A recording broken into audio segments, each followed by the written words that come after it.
And my honest response, which I've been criticised for, was like, holy crap, I need to get famous.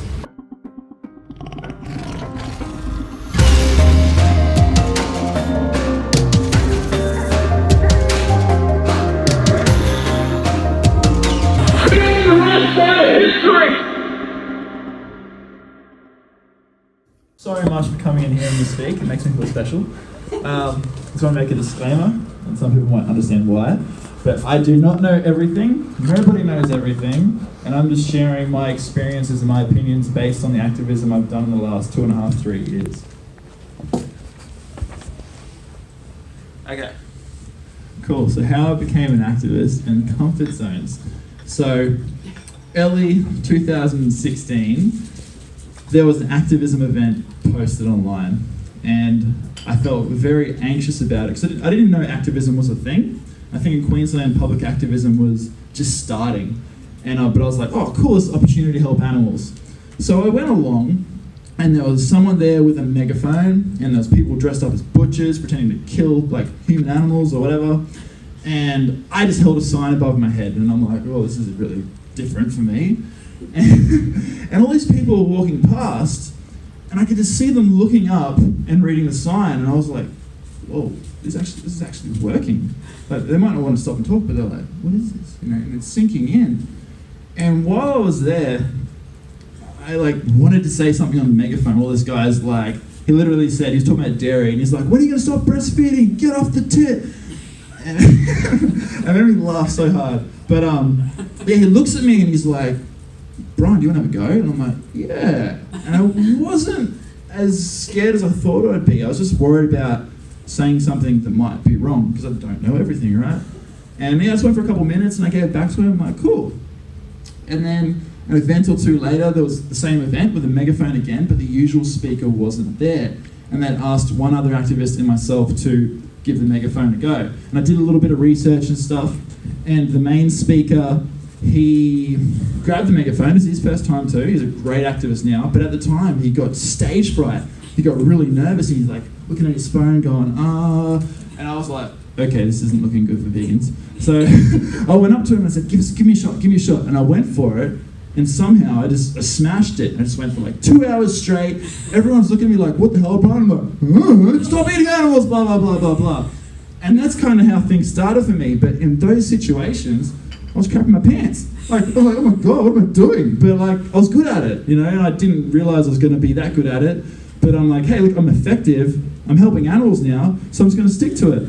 I'm not getting my clothes off today. Some people might do that, and good for them. But I feel I'm more effective with my clothes on. Have you tried? Sorry? Have I tried? Maybe one day. So yeah, this is titled The Power of Standing Out. And put your hand up if you noticed me when I walked into the building. Anyone like, have you seen me already? Yeah? The shoes, do you think it's the pants? No. So yeah, like, I love colour, but like, as activists, so many people are like, be humble. Yeah, and it's good to be humble, but like, when you're doing these full-on things, and then it's like, hey, look what I'm accomplishing right now, whether it's bragging or not, somebody's gonna be like, whoa, maybe I can do that as well. So, there's something I want to quickly show you, which I wanted to show during the comfort zone bit, and I'll quickly, hopefully this works. Cool. Hey everyone, can I please just grab your attention really quickly? This ain't going to take a second, but I think it's a really important issue that's going ignored. Over 260 million animals are being killed every single day just because we think they taste good. And I'm posing the question just to get people thinking that if we don't have to kill animals to survive, why would we want to keep on eating them anymore? Protein? Well, look at me, brother. I'm not lacking any protein, and the great news is, all protein starts from plants. All plants have protein, so you'll never miss out. Animal protein is not any different. Where do you think those animals are getting their protein from? That's all brought up in them, that created them. How can we humanely kill an animal that doesn't want to die? If we don't need to kill that animal to survive, if that animal, whether it's free range or not, is still brought up in captivity, it can't fight back, it can't run away, its babies are still killed, and it doesn't even live for a third of its natural lifespan. Dude, if you want to preach, go to a church. Well, think of it like this. You might have been brought up in a world where you think they're here to you, but they're here as well. They live on this planet. If we don't have to kill them to survive, if you can survive happy and healthy without having to kill them, why would you want to do that? They're not put in slaughterhouses. They're put on this earth. So how are they here for us if we can live and not hurt them? Well, think of it like this, right? You might eat meat like once a week, but you still paid someone to kill an animal once a week. And cheese, I used to love cheese. And even though there's vegan cheeses now, because of the dairy industry, we forcefully impregnate cows just so that they will give birth to a baby so they can produce milk. Half of their babies are going to be boys, right? And because those boys can't produce milk, they're considered a waste product. So that baby boy will be taken from his mother and killed, just so we can have, killed, just so we can have their milk. And what's worth more? Your taste for cheese or the animal's life? What's natural about bringing up animals in captivity? What's natural about putting animals in factory farms or even confined to a fence? What's natural about putting an animal in a situation where it can't fight back, it can't run away, its babies get taken away from them, they don't even live for half their natural lifespan, even a third or a quarter of their lifespan? That's not the circle of life, that's cruelty. It's unnecessary. What's worth more? Your taste for meat or an innocent animal's life? Vegan food tastes good. There's vegan pizzas, burgers, donuts, ice cream, pies, sausage rolls, sushi. McDonald's is bringing out a vegan burger now because they know it's the right thing to do. Vegetarian. Yeah, I started out vegetarian, but then I came across what happens in the egg and dairy industry. Male cows and male chicks, baby chicks, day one of their life, they can't produce eggs, so they're considered a waste product. In Australia, the standard is they get thrown into a grinder live just because they're baby boys, just because they're male. Dairy cows, bobby calves, same thing. Their throat gets slit, whatever, they end up as veal or they're thrown away like trash. Because of the dairy industry, we kill 700,000 baby calves in Australia every single year. That's just Australia. The animals are being bred because of supply and demand. We breed 70 billion land animals every single year. They are only being bred, we keep on buying them. So as people reduce eating meat and go vegan and stop eating innocent animals, there will be less demand for those products, so less animals. It's the same reason I care about people. We're all living beings, we're all thinking, we're all feeling, we all have emotions, we all give birth, we all have families. Why would I want to hurt an animal that's never ever hurt me, yet so many other people hurt other people? Animals are the most innocent beings on this planet because they do what they have to do to survive. We're exploiting them when we just don't need to anymore.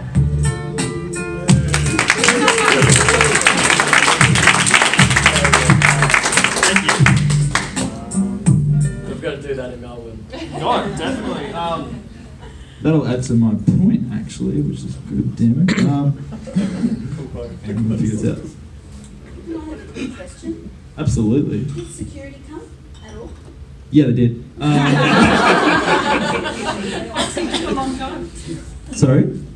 Obviously it took a long time to come. Yeah, so... we're good. What's going on?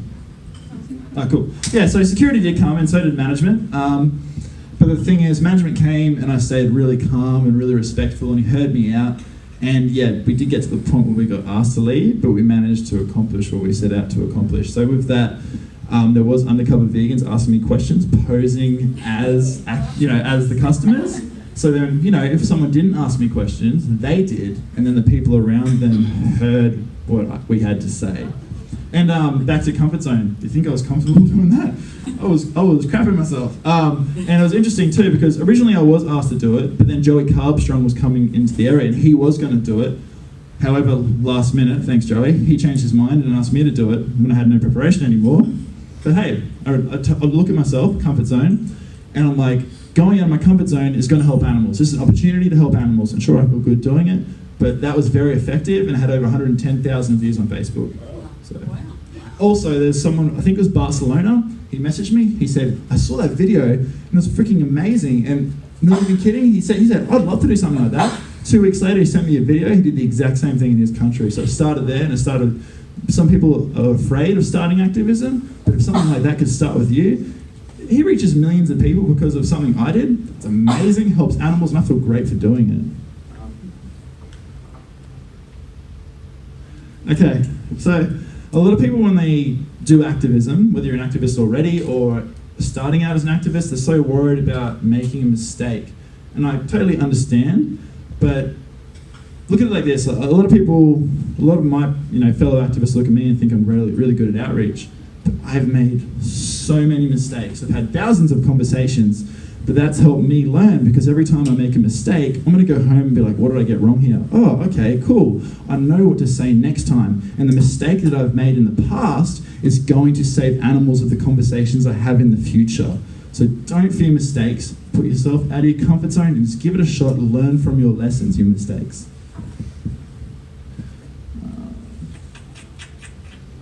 Yeah, cool. So when I'm outreaching, say for the Cube of Truth, usually I'll wait and I'll see someone watching the footage, and I'll come up to them and I'm like, hey, how are you? And general yada yada yada.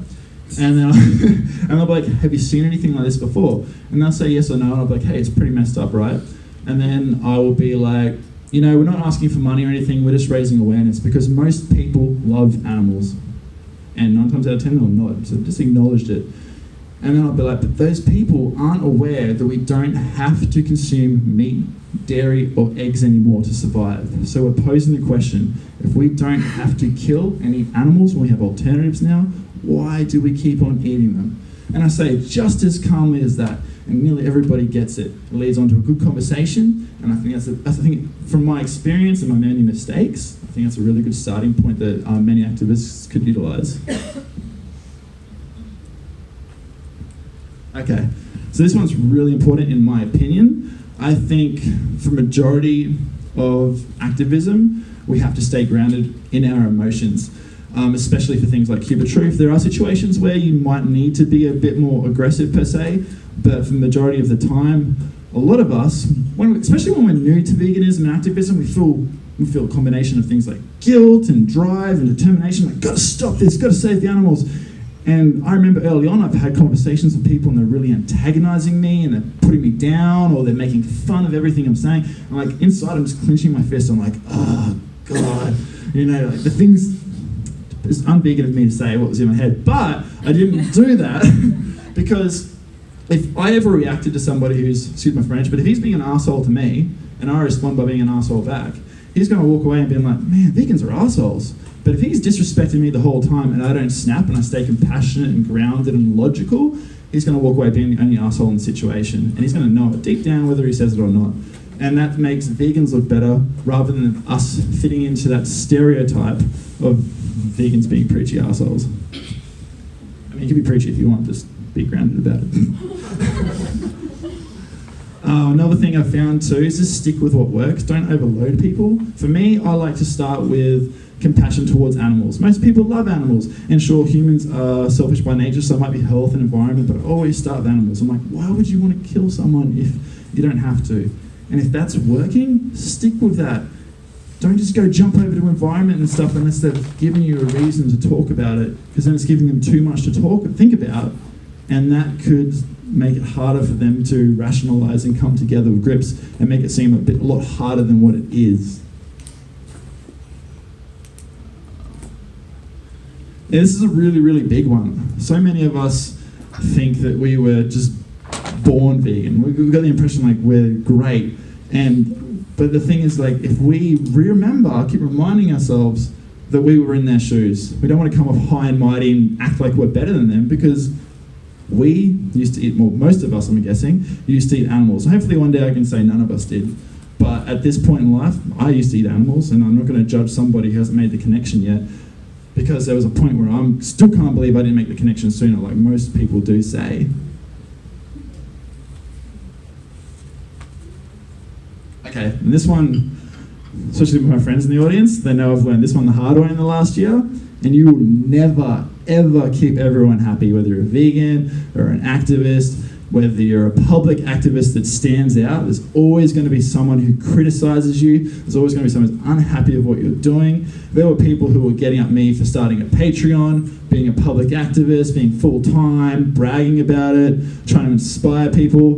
And then the second I stepped away and stopped worrying about money and stuff, and I just did part-time activism and tried to just get myself together because it was all becoming a bit much. Then the other group was like, what are you doing, Brian? You're not full-time anymore. I'm like, oh my God. So screw everybody, I'm just going to keep helping animals. But you'll just focus on, you need to keep yourself happy, because what's the point of life if you can't focus on working on yourself first? You can't fill up other people in an empty cup.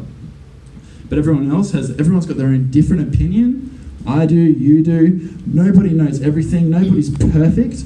Just keep on doing what you think is working best. Be open-minded to criticism and stuff. But yeah, you can't keep everyone happy. And if you think you can, it's going to drive you crazy. Almost drove me crazy. Well, it probably did. Okay, this is one of my favorites.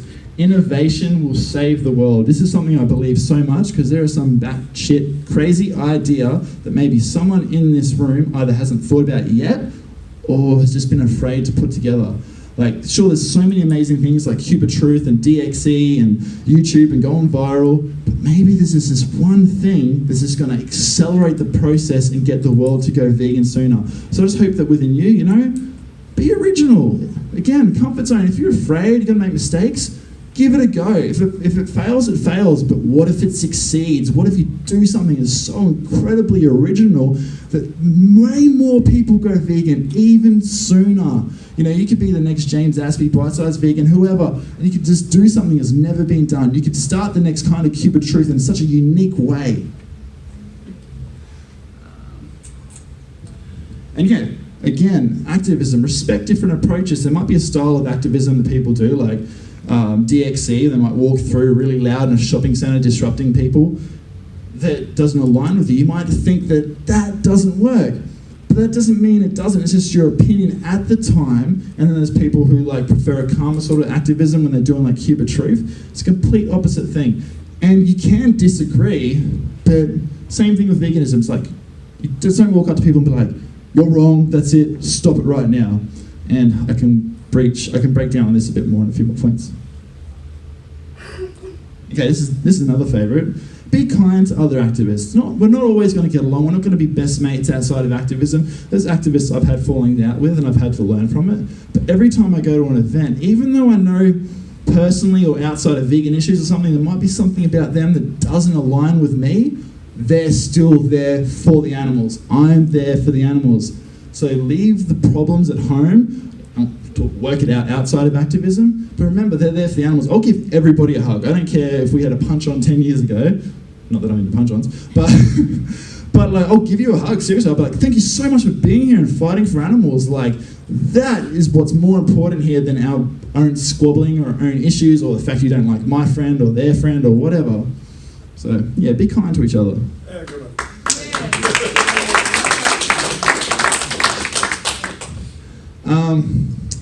Yeah, but at the same time too, with criticism, activising other activists respectfully, as the other point has said, is I've had times where I would be talking to somebody and then a couple other activists would come up and they're over here and then they start overloading and get to the point where they're being aggressive. And I strongly didn't think that was the right thing to do at the time. And I wasn't like, why would you do that? Why? I was like, hey, are you open to constructive feedback? And most people were like, yeah.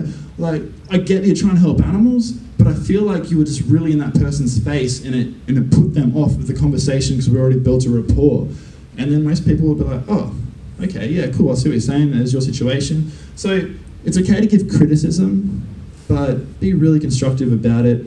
Don't do public Facebook posts as tearing someone apart. Give them a call, pull them aside of the event, have a conversation, communicate effectively so we can learn, just like we want the people who aren't vegan yet to learn.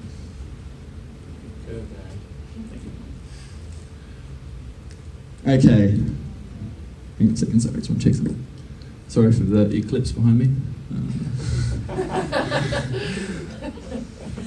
Yeah, cool. So yeah, you all matter just as much as the animals we're trying to save. Imagine if the world was just a few vegans, but no activists.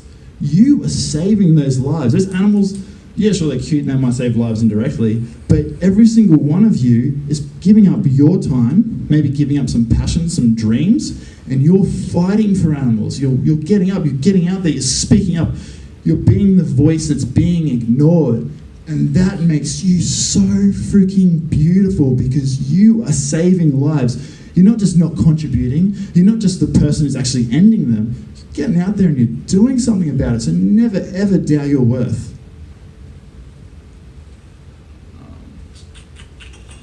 All right, this one I'm actually grateful for.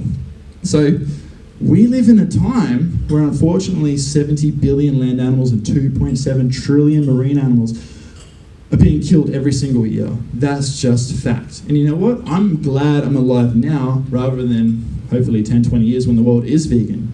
Because now we live in a situation where we can be remembered for something incredible. Like we're living now where we can fight for justice. You can be the Martin Luther Kings, the Rosa Parks of today's time and look back one day and be like, wow, I had the opportunity to make a difference in the world, and that's exactly what I did. Sure, part of us, we all wish, we lived in a fully vegan world, and that's going to happen someday because of you. But how good does it feel knowing that you made an impact in history and you can be remembered for something incredible?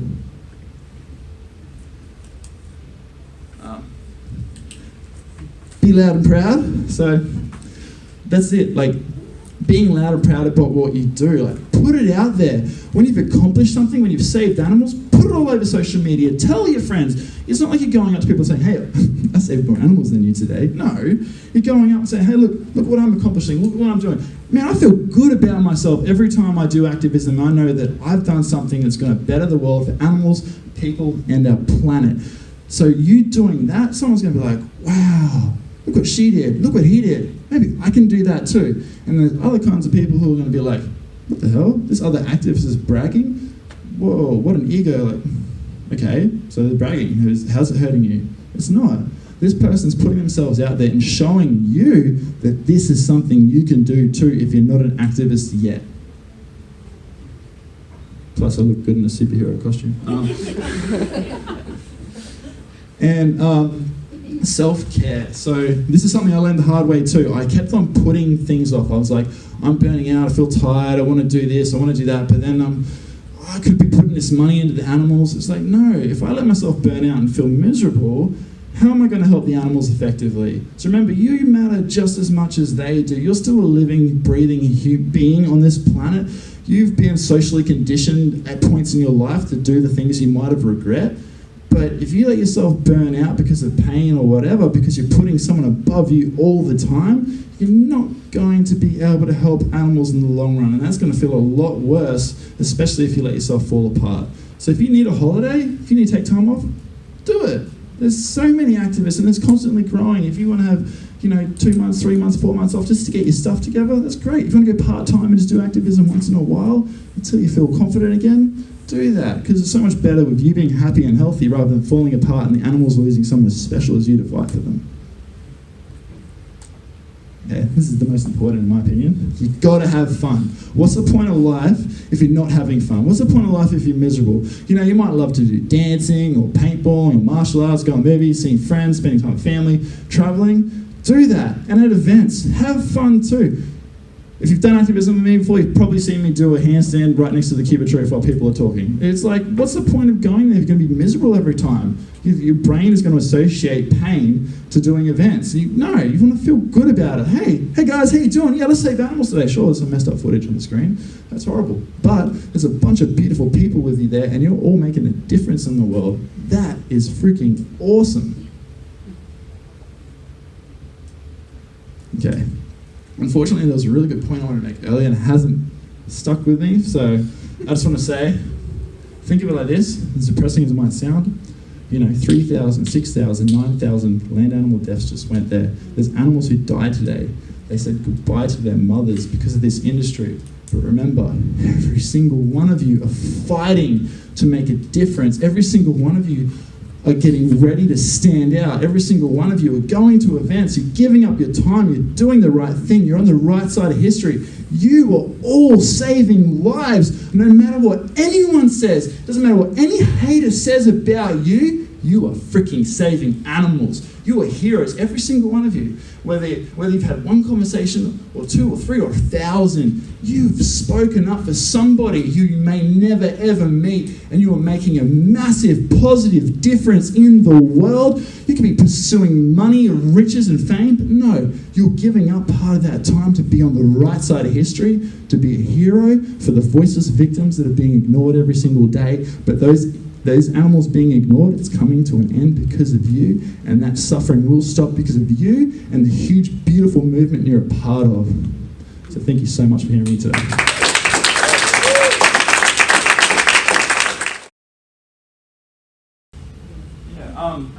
So I just had a memory of something I did want to talk about.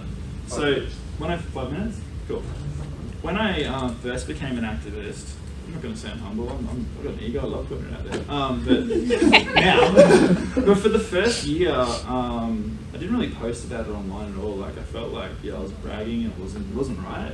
I did like maybe 2 or 3 posts, and then one day I don't recall who it was unfortunately, but someone was talking to me about that, and it's like, Brian, like a lot of people resonate with what you say, and you know you do so much activism. So I was doing activism 3-5 times a week when I first started, and as much as I could. Like I did whatever I could. I bought a bike for the purpose of riding for like 4 hours to get to activism. My car broke down. Thankfully it didn't. But yeah, someone said, look at James Aspey. You've probably, Brian, you've probably done 50 to 100 Cupid Truths or whatever in that first year, or events or something like that. But one of James Aspey's videos is probably going to reach more people than you have in that entire year. And my honest response, which I've been criticised for, was like, holy crap, I need to get famous. Like, imagine every time you put a viral video and it's reaching tens of thousands of people, that's more than a conversation I'll have at a night at the Cube. The Cube's still fantastic because that gets filmed and that creates stuff too. But that's another reason why it's really important to stand out. Yeah, one thing that I saw James speak about recently was it's great to go to the Cupid Truth and other outreach events, but get a friend to record you doing the conversation. Yeah. So you can get a cheap $50 mic online at JB Hi-Fi, and then just get a friend to record you, and then once you have a conversation, then swap with the other person. So you can put online, yeah, you might not get tens of thousands or millions of views like James or Joey or whoever else, but you might get 50 views, and that's 50 conversations that you've had with other people. Yeah, now. exactly. And then it might get shared even more, and then if you get really good at it, you can inspire other people to do it, and you're going to reach way more people, and we get a vegan world so much quicker. Yeah, exactly. That's what we're looking to do more of as well now. Yeah, great. You two are great. And don't worry about it, because you can edit your videos and cut out all the shitty bits where you stuff something up, or you call animals it, or something like that. Do you know what I mean? We all make these mistakes. We all make mistakes, yeah.